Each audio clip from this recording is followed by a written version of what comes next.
কুরবানির ঈদকে ঘিরে সিরাজগঞ্জের বিভিন্ন খামারে মোটাতাজা করা হচ্ছে গরু। তবে ক্রেতাদের নজর কেড়েছে শাহজাদপুর উপজেলার মেহেদি এগ্রোয় প্রস্তুত করা বৃহদাকৃতির ষাঁড়।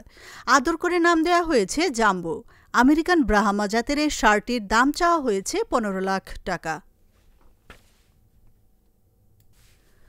খুবই যত্ন করে গরুটি লালন পালন করেছেন খামারের কর্মচারীরা, তাই আলাদা মায়া জমেছে জাম্বুর জন্য।